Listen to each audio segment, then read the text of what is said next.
اما بعد فقد قال رسول اللہ صلی اللہ علیہ وآلہ وسلم من مات ولم يعرف امام زمانہ مات میتۃ جاہلیہ صلوات۔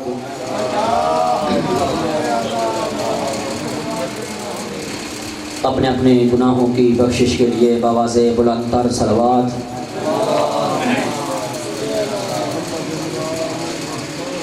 دعا ہے خالق منان ہم سب کا اس بارگاہ اقدس پر چل آیا، اپنی بارگاہ میں قبول و منظور فرمائے۔ اس ذکر و اذکار کے ذریعے، اس تذکرہ اہل بیت کے ذریعے ہم سب کے مرحومین کی شفاعت فرمائے۔ دعا ہے خالق منان بانیان مجالس کی توفیقات خیر میں اضافہ فرمائے، اور ہماری آخری اور پہلی دعا ہمارے حقیقی وارث و آقا و مولا کے ظہور میں تعجیل فرمائے۔ ہمیں اپنے آقا کے قدموں تلے جامع شہادت نصیب فرمائے۔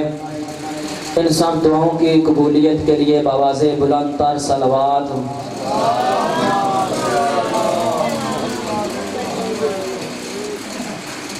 حمد ہے اس ذات کی جو لائق حمد ہے محتاج حمد کی، جو لائق عبادت ہے محتاج عبادت کی، جو لائق ستائش ہے محتاج ستائش کی۔ وہ رحیم بھی ہے، کریم بھی ہے، اور علی کل شیء قدیر بھی ہے۔ اگر ساری دنیا مل کر اس کے مقابلے پر تل جائے، اس کے مقام میں کوئی کمی نہیں ہوتی، اور اگر ساری دنیا مل کر اس کے سامنے سجدہ ریز ہو جائے، اس کے مقام میں کوئی اضافہ نہیں ہوتا۔ وہ رحیم بھی ہے، کریم بھی ہے، سمیع بصیر بھی ہے، ہر ایک کی سنتا بھی ہے، ہر ایک کی سمجھتا بھی ہے۔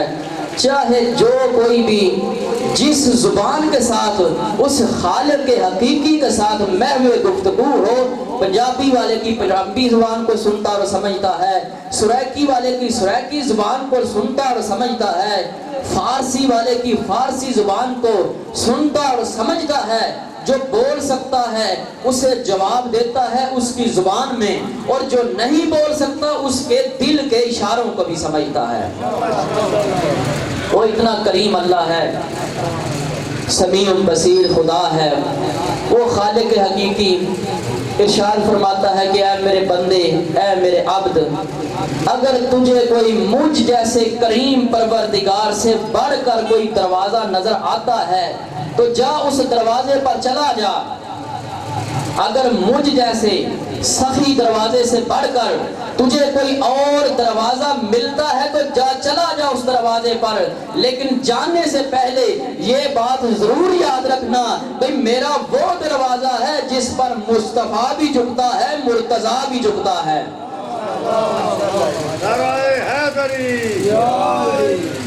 میرا کوئی عام دروازہ نہیں، میرا وہ دروازہ ہے جس پر مصطفیٰ بھی جھکتا ہے، مرتضیٰ بھی جھکتا ہے۔ مصطفیٰ اتنا جھکے کہ خود اللہ نے قرآن میں ارشاد فرمایا کہ قم اللیل الا قلیلا، اے میرے حبیب اپنی عبادت کو کم کر دے۔ اتنا جھکے مصطفیٰ۔ کون مصطفیٰ؟ جس کے بارے میں خداوند متعال حدیث قدسی میں ارشاد فرماتا ہے لولاک لما خلقت الافلاک، اے میرے حبیب اگر میں تجھے خلق نہ کرتا میں کسی چیز کو بھی خلق نہ کرتا۔ حدیث قصہ میں خداوند متعال ارشاد فرماتا ہے کہ عزتی و جلالی یا ملائکتی و یا سکان سماواتی انی ما خلقت سماء مبنیہ ولا ارضا مدہیہ ولا قمرا منیرا ولا شمسا مضیہ ولا فلکا یدور ولا بحر یجری ولا فلک یسری الا فی محبت ہؤلاء الخمسۃ الذین هم تحت الکساء۔ اے میرے آسمان پر رہنے والے فرشتوں، مجھے اپنی عزت و جلالت کی قسم ہے اگر میں ان ہستیوں کو جو چادر زہرا کے تلے ہے خلق نہ کرتا میں کسی چیز کو بھی خلق نہ کرتا۔ اتنی عظمتوں کا مالک ہے وہ حبیب،